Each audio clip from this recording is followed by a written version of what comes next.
नमस्कार मित्रों। चलिए आज के वीडियो में हम लोग जो क्लास 3 का इकोनॉमिक्स चैप्टर फर्स्ट अर्थव्यवस्था एवं इसके विकास का इतिहास है उसका वन शॉट रिवीजन करने की कोशिश करेंगे। ठीक है, चलिए इसके लिए जो इम्पोर्टेंट टॉपिक हैं, जितने भी इम्पोर्टेंट टॉपिक हैं जो आपके एग्जाम के पॉइंट ऑफ व्यू से अच्छे हैं उनके बारे में हम लोग बात कर लेते हैं। पहला टॉपिक है इसमें अर्थव्यवस्था कि अर्थव्यवस्था आखिरकार क्या है। मैंने यहाँ पीपीटी बनाकर आपके समक्ष रखा है और आप लोग इसको नोट भी करते चलेंगे, नहीं तो फिर स्क्रीनशॉट भी ले लेंगे। पहला चीज़ है कि अर्थव्यवस्था एक ऐसा तंत्र या ढांचा है जिसके अंतर्गत विभिन्न प्रकार की आर्थिक क्रियाएं की जाती है। आप लोग याद करो क्या है कि अर्थव्यवस्था एक ऐसा तंत्र या ढांचा है जिसके अंतर्गत हम लोग क्या करते हैं कि विभिन्न प्रकार के आर्थिक क्रियाएं करते हैं। यहाँ पे एक चीज़ आया कि आखिरकार ये आर्थिक क्रियाएं हम लोग करते हैं। ठीक है, अर्थव्यवस्था में क्या करते हैं? आर्थिक क्रिया करते हैं। ये आर्थिक क्रिया होता क्या है ना? आर्थिक क्रिया क्या होता है?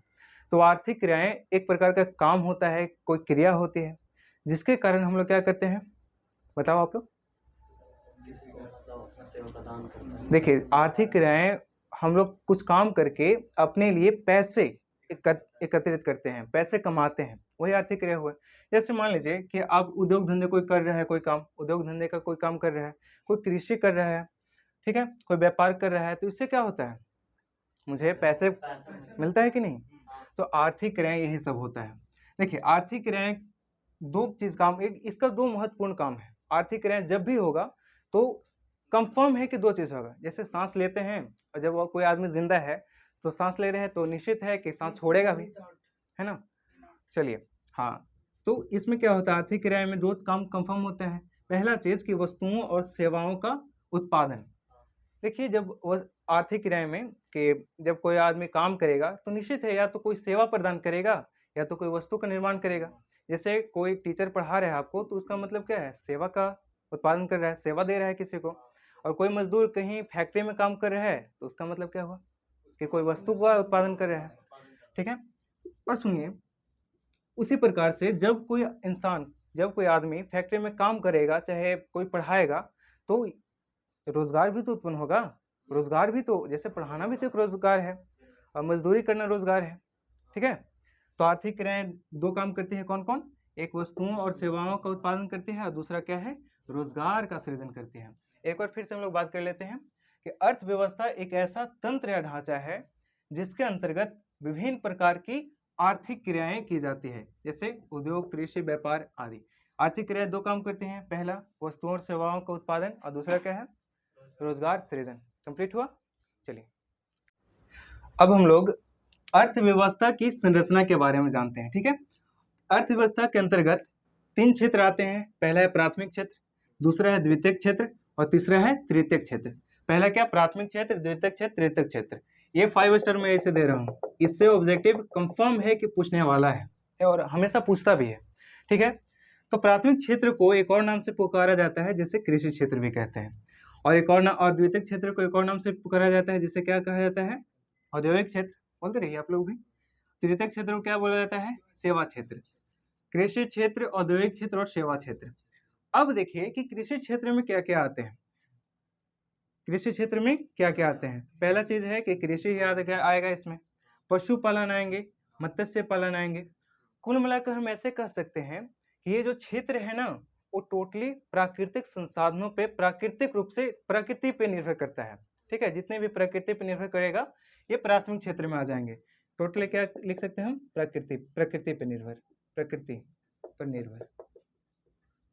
चलिए, और द्वितीयक क्षेत्र में क्या होता है कि इसमें उद्योग धंधे आते हैं। जितने सारे आप लोग उद्योग धंधे देखते हैं जिसमें निर्माण कुछ चीज का किया जाता है, वस्तुओं का निर्माण किया जाता है, और विनिर्माण, विनिर्माण मतलब समझते हो? यानी कि मान लीजिए कि कोई चीज टूट गया, पहले तो निर्मित हो गया है लेकिन इसको हम क्या करते हैं? तोड़ देते हैं, और तोड़ने के पश्चात इसको हम क्या करते हैं कि दोबारा इसको रीबिल्डिंग करते हैं, दोबारा इसको बनाते हैं, तो उसे विनिर्माण कहा जाता है। तो औद्योगिक क्षेत्र में विनिर्माण भी आ जाता है। गैस एवं बिजली, जो गैस एवं बिजली जो होता है ना, है वो भी औद्योगिक क्षेत्र में ही आते हैं। फिर तीसरा है, तीसरा क्या है? सेवा क्षेत्र। तीसरा कौन सा क्षेत्र? सेवा क्षेत्र है।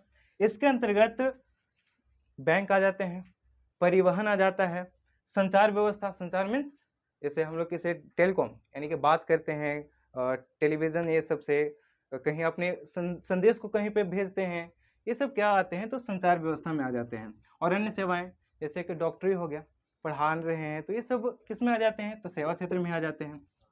देखिए ये जो द्वितीयक क्षेत्र है, नहीं, ये तृतीयक क्षेत्र है, वो प्राथमिक क्षेत्र और द्वितीयक क्षेत्र में एक सेतु का काम करता है। सेतु मीन्स पुल का काम करता है, ये दोनों को आपस में कनेक्ट करता है। मान लीजिए कि प्राथमिक क्षेत्र में इसे कृषि क्षेत्र भी बोला जाता है। कृषि से हमें गेहूं का उत्पादन हुआ, गेहूं से हमें बिस्किट बनानी है, तो ढेर सारे गेहूं को यहाँ पे उद्योग जहाँ पे लगा हुआ है, कल कारखाने लगा हुआ है, वहां पे पहुंचाने के लिए कुछ तो चाहिए। तो उसके लिए क्या चाहिए, परिवहन चाहिए, है ना। ऑटो सेक्टर चाहिए हमें, उसमें ऑटो सेक्टर में सड़क भी आ जाएंगे, गाड़ी घोड़ा सब कुछ आ जाएगा। तो ये जब नहीं रहेगा तो क्या औद्योगिक क्षेत्र भी चल पाएगा, क्योंकि उसको सामान ही नहीं मिल पाएगा, संसाधन ही नहीं मिल पाएगा, तो चल पाएगा, मुश्किल है। तो जो सेवा क्षेत्र है द्वितीयक क्षेत्र और प्राथमिक क्षेत्र के बीच किसका काम करता है, कनेक्टिविटी लाने के लिए कुछ काम करता है, सेतु का काम करता है, पुल का काम करता है। यहाँ तक कंप्लीट हुआ।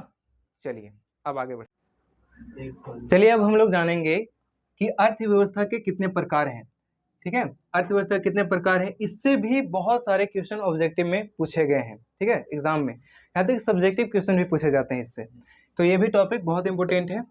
तो इसके प्रकार हैं कौन कौन, 3 प्रकार होते हैं। पहला है पूंजीवादी अर्थव्यवस्था, दूसरा है समाजवादी अर्थव्यवस्था, तीसरा क्या है मिश्रित अर्थव्यवस्था। ठीक है, पहला क्या है पूंजीवादी अर्थव्यवस्था, समाजवादी और मिश्रित अर्थव्यवस्था।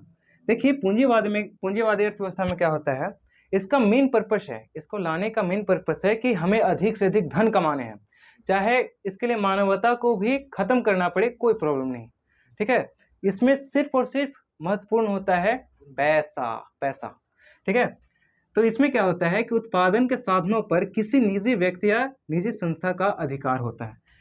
जो भी उत्पादन के साधन है, जैसे कि उत्पादन के साधन जहाँ से उत्पादन कोई चीज़ होता है, उत्पादित किया जाता है, जैसे कि उद्योग हो गया, उद्योग धंधे हो गए, तो इस पर क्या किसका हक होगा, किसी निजी व्यक्ति का हक होगा, या फिर कोई एनजीओ या कोई संस्था का, किसी निजी संस्था का हक होगा। तो कहने का मतलब कि जो उत्पादन के साधन है इसमें संसाधन भी आ जाएंगे, जितने संसाधन है संसाधन भी आ जाएंगे। संसाधन पे भी किसका हक होगा, केवल और केवल निजी व्यक्ति या निजी संस्था का अधिकार होगा। ठीक है, इसका उपयोग निजी लाभ के लिए किया जाता है। अब सुनिए, आप ही खुद समझिए, आप खुद पढ़ रहे हो, आप लोग खुद पढ़ रहे हो, तो किसके लिए पढ़ रहे हो, अपने लिए पढ़ रहे हो ना। तो ये नहीं कि जो पढ़ाई है आपका, जो अभी इतना मेहनत कर रहे हो, पढ़ाई ही आपका पूंजी है ना। तो मान लीजिए कि वही पूंजीवादी अर्थव्यवस्था है। आप लोग पढ़ोगे जिस चीज़ को, हाँ, अपना नॉलेज गेन करोगे तो अपने लिए ही न करोगे। तो जो आदमी मेहनत करेगा, पूंजी लगाएगा किसी काम को करने में, तो उसका निजी लाभ के लिए करेगा ना, उसका खुद का लाभ होगा ना। यही बात कहा जाता है पूंजीवादी अर्थव्यवस्था में। इसका एग्जाम्पल है जैसे अमेरिका हो गया, जापान हो गया, इंग्लैंड आदि देशों में अब आजकल क्या चल रहा है, पूंजीवादी अर्थव्यवस्था चल रहा है।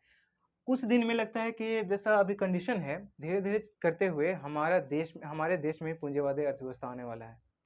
आजकल क्या किया जाता है कि लोग बोलते हैं कि सरकार ने तो ये चीज़ बेच दिया, वो बेच दिया, लेकिन रियलिटी ये नहीं है कि सरकार बेच रही है, बल्कि सरकार क्या कर रही है कि पीपीपी कर रही है। कहने का मतलब क्या है, public private partnership, public private और पार्टनरशिप, ये काम कर रही है। इस पे क्या होता है कि जो निजी संस्था है ना, उसका इस पे ज़्यादा मात्रा में हक होता है। मान लीजिए कि कम से कम 70% निजी संस्था का हक हुआ, तो 30% किसका हक हुआ, सरकार का, पब्लिक का हक होता है।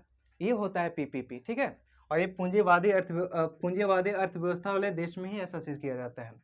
दूसरा है समाजवादी अर्थव्यवस्था। दूसरा क्या है, समाजवादी अर्थव्यवस्था। इसमें क्या होता है कि उत्पादन के जो साधन है उस पे हक, स्वामित्व या संचालन सरकार के पास होती है।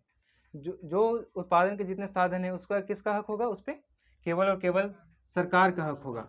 ठीक है, ये लोक कल्याण के लिए व्यवस्था लाई जाती है। लोक कल्याण मतलब कि लोगों के कल्याण के लिए, वेलफेयर के लिए, जितने पब्लिक है ना, पब्लिक वेलफेयर के लिए ये चीज लाई जाती है। इसका एग्जाम्पल हो गया चीन, क्यूबा आदि देश। ठीक है, तीसरा है मिश्रित अर्थव्यवस्था। तीसरा क्या है, मिश्रित अर्थव्यवस्था, मतलब कि मिक्स्ड इकोनॉमी। इसमें क्या होता है कि पूंजीवादी और समाजवादी अर्थव्यवस्था दोनों को इसमें मिला दिया गया है। ठीक है, दोनों को मिला दिया गया है। देखिए इसके कुछ ऐतिहासिक बैकग्राउंड भी है, हिस्टोरिकल बैकग्राउंड भी है। जब हमारा देश आज़ाद हुआ उसमें कौन थे प्रथम प्रधानमंत्री? पंडित जवाहरलाल नेहरू। वो उनका जो विचार था ना, उनका सोच था, बहुत दूरदर्शी थी। उसी वजह से उन्होंने तो आईआईटी बनाया, ठीक है, एम्स ये सब बनाया, ठीक है, बहुत चीज उन्होंने बनाए। चलिए, तो क्या होता है कि इसमें उन्होंने सोचा कि हम ऐसा नहीं करेंगे कि हम अपने देश को पूंजीवादी बना दें, क्योंकि उस समय हमारे देश की कंडीशन ऐसा नहीं था, हमारे पास उतना पैसा नहीं था ना कि कोई एक सिंपल इंसान उतना बड़ा उद्योग खुद के दम पे लगा सके, इतना पैसा नहीं था। और अगर हर काम केवल और केवल सरकार ही करेगा, जितना चीज़ है संसाधन, जितना संसाधन है, और उस पर केवल और केवल सरकार का हक होगा, तो आप लोग खुद बताओ कि जो छोटा छोटा कोई इंसान है, कोई नॉर्मल इंसान है, क्या वो खुद बढ़ पाएगा? मुश्किल है, नहीं बढ़ पाएगा, क्योंकि उसके पास कुछ है ही नहीं कुछ करने का। वो सोचेगा कि चलो यार अपना खुद का बिजनेस करते हैं, लेकिन सरकार उसको कहे कि नहीं, बिजनेस करना ही नहीं है, क्योंकि यहाँ पे समाजवादी व्यवस्था आता है, तुम कैसे बढ़ जाओगे आगे? क्योंकि समाजवाद का मतलब होता है कि सबको साथ में लेकर चलना, और पूंजीवाद मतलब होता है किसी एक को आगे बढ़ाना। तो अगर पूंजीवादी व्यवस्था आ जाता भारत में, तो किसी एक आदमी को आगे बढ़ाना पड़ता, तो सही मुश्किल था ये चीज़। और समाजवादी में क्या हो जाता है कि केवल और केवल इसमें सरकार का हक होता, कोई एक आदमी नहीं बढ़ पाता। तो इसीलिए उन्होंने क्या किया कि ये लाया गया कि पूंजीवादी और समाजवादी को दोनों किस्म मिला लिया गया, कि कोई एक इंसान भी आगे बढ़ेगा और सरकार भी किसी सारे लोगों को आगे बढ़ाने का काम करेगी, ठीक है।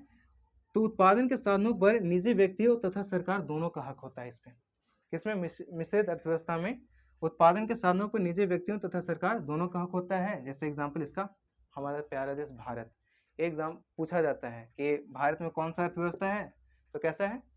मिश्रित अर्थव्यवस्था। कंप्लीट हुआ। चलिए अब आगे बढ़ते हैं। चलिए अब हम लोग जानेंगे अर्थव्यवस्था का विकास कैसे कैसे हुआ। हम लोगों ने क्या किया कि अर्थव्यवस्था को जान लिए, अर्थव्यवस्था की संरचना को जान लिए। अब हम अर्थव्यवस्था का विकास कैसे हुआ है हमारे देश में, उसके बारे में जानेंगे। इसके लिए दो चीज को हम लेंगे, इनके जानने के दो तरीके हैं। पहला है आर्थिक विकास, दूसरा है मौद्रिक विकास। अभी आप लोग वेट करो, मौद्रिक विकास के बारे में बताएं कि मौद्रिक विकास क्या होता है, ठीक है। सबसे पहले हम लोग जानेंगे आर्थिक विकास के बारे में। तो मैंने यहाँ लिखा है आर्थिक विकास के बारे में कि आर्थिक विकास वह प्रक्रिया है, आप लोग एक एक वर्ड पे ध्यान देना है, ठीक है। आर्थिक विकास वह प्रक्रिया है जिसके अंतर्गत किसी भी देश, कोई भी देश, किसी भी देश या राज्य की प्रति व्यक्ति आय में वृद्धि होती है।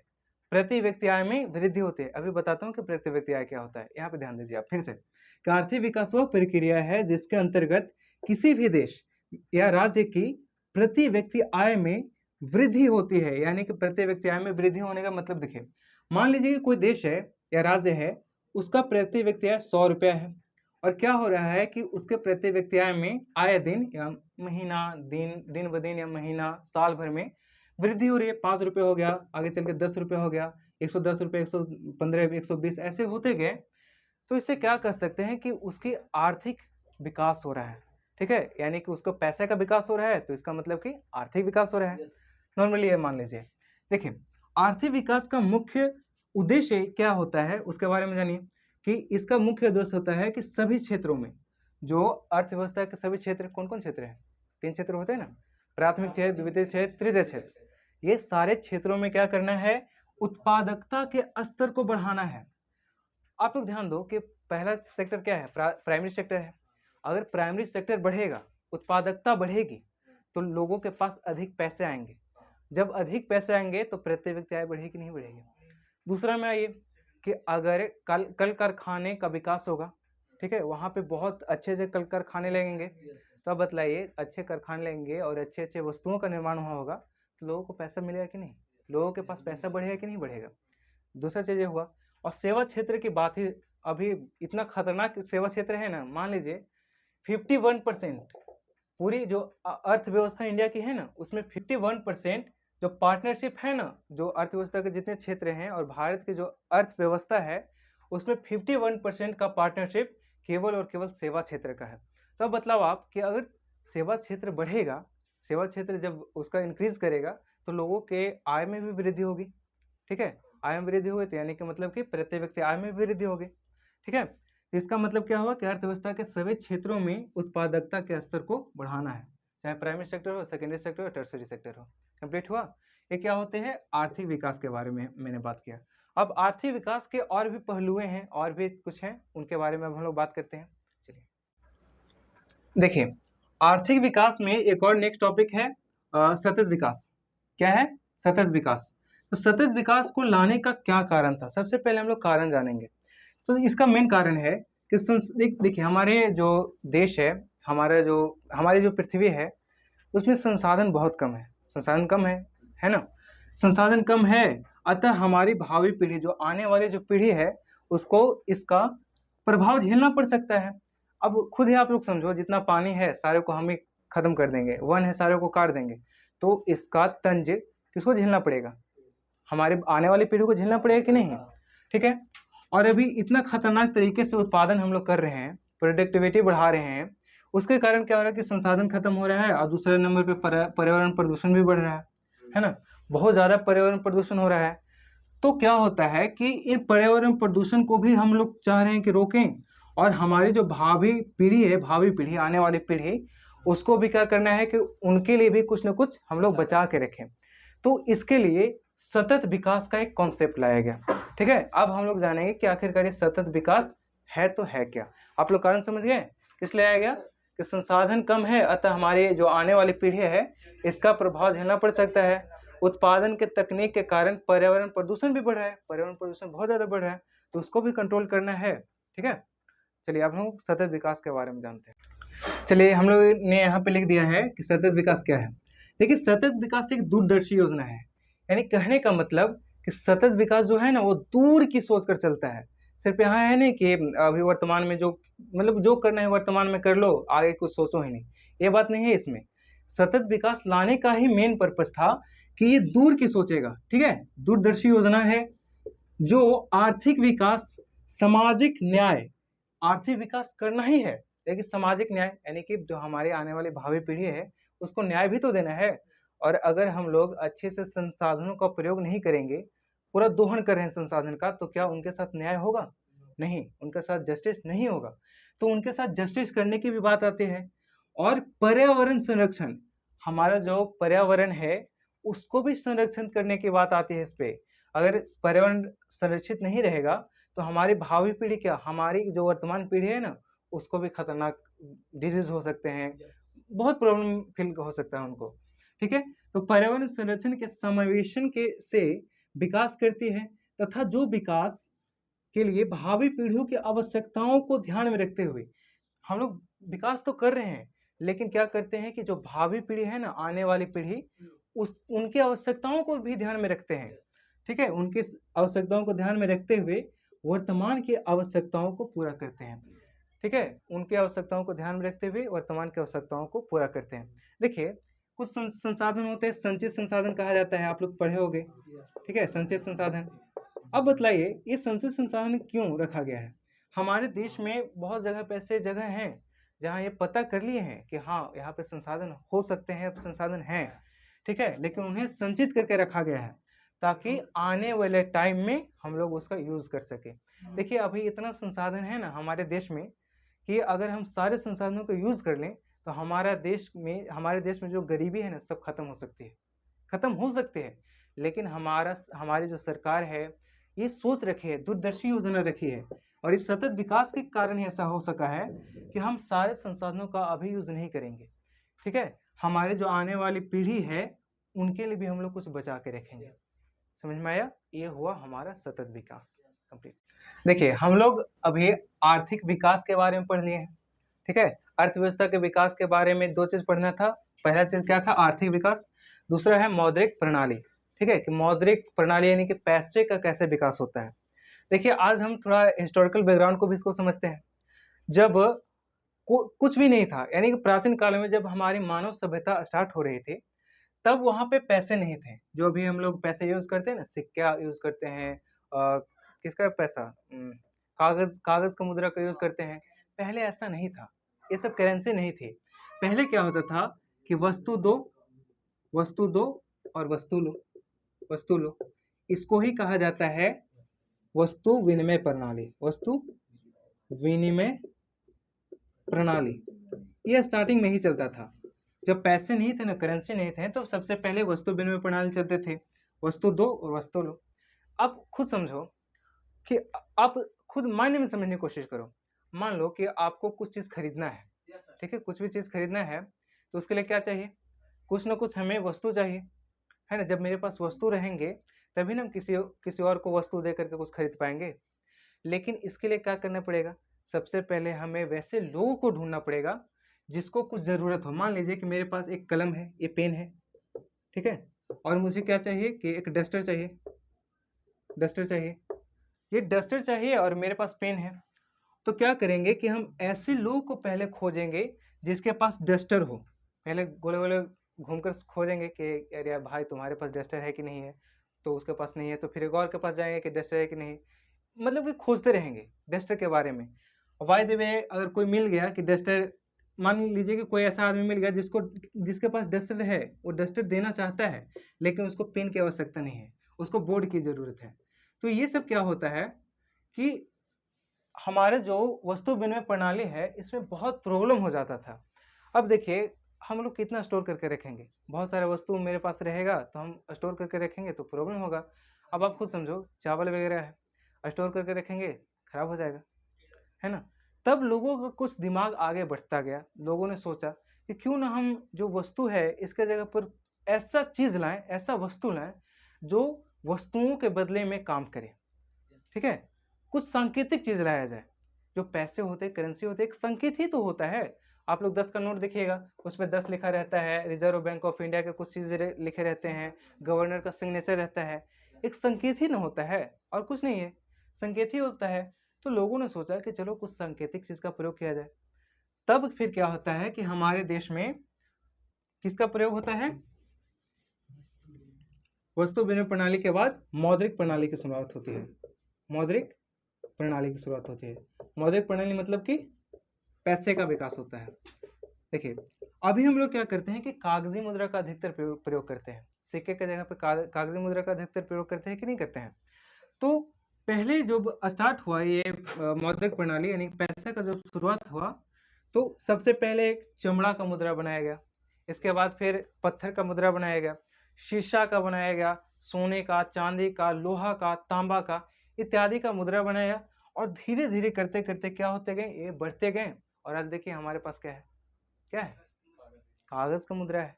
भले ही 2000 का नोट को अभी खत्म कर दिया गया है, यानी कि कागज का यहाँ पे अभी नोट चल रहा है, ठीक है।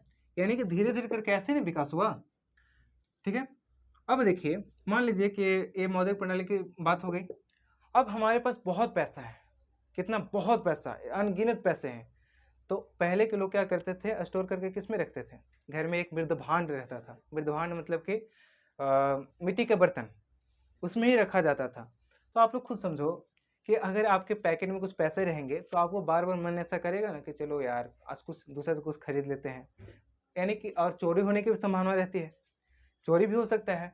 तो लोगों ने सोचा कि हम ऐसा चीज़ को बनाएं कि जितने पैसे हैं, जो पैसे हैं उसको कहीं एक जगह पर स्टोर करके रखा जाए।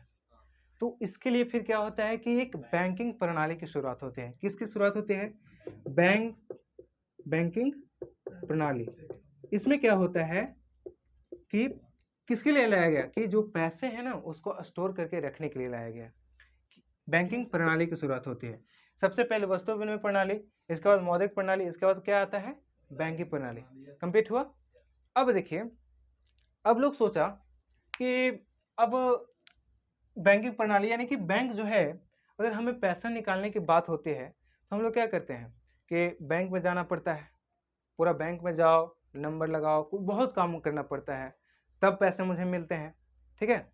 मतलब कि देखो इसका इतिहास का मतलब, मौद्रिक प्रणाली का मतलब है कि हम लोग ने अपनी आवश्यकता के अनुसार कैसे चेंजेस लाए, अपने काम को कितना आसान बनाया, इसके बारे में पढ़ना है, ठीक है। तो बैंकिंग प्रणाली आई तो फिर लोगों ने सोचा कि एक काम करते हैं कि अगर पैसा वगैरह निकालना है तो कुछ और आसान तरीका बनाया जाए पैसे सब निकालने का।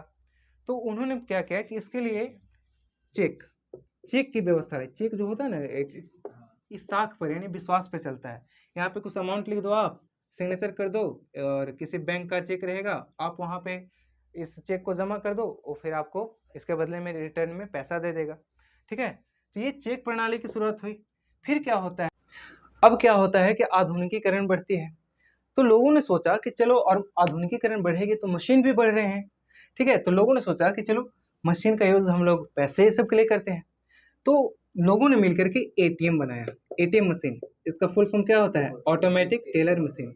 ऑब्जेक्टिव में ये पूछा जाता है, क्या है ऑटोमेटिक टेलर मशीन। तो क्या करता है कि ये बनाता है, और ये बनाने के बाद इसमें एक कार्ड दिया जाता है। क्या दिया जाता है, एक कार्ड दिया रहता है। इस पे छोटा सा चिप, और इसमें कुछ बहुत सारे वर्ड्स लिखे रहते हैं, कुछ वर्ड्स रहते हैं। और बैंक की एक निश्चित जगह पे, कोई जगह बैंक ने क्या किया कि एक निश्चित जगह पे कुछ मशीन रख दिए, एक सर्टेन जगह पे, ऐसी बात नहीं कि ऐसे कहीं जगह पे रख दिया। एक चौराहा होना चाहिए जहाँ पे लोग आना जाना उन लोग का रहना चाहिए। तो ऐसे जगह पे क्या करते हैं कि एक जगह बना दिया जाता है, एक घर बना दिया जाता है, उसमें एटीएम रख दिया जाता है। उससे आप अपने कार्ड का यूज करके आसानी से पैसा निकाल सकते हो। ठीक है, ये एटीएम मशीन हुआ। इसका फुल फॉर्म एक बार फिर से बताइए, ऑटोमेटिक टेलर मशीन। फिर अब लोगों ने क्या किया कि और बढ़ते गए, उनकी सोच क्या होते गए, और बढ़ते गए। तब फिर क्या होता है, उन्होंने एक और कार्ड लाया, debit debit card. Debit card debit card का प्रयोग हम लोग किस में करते हैं, शॉपिंग वगैरह में।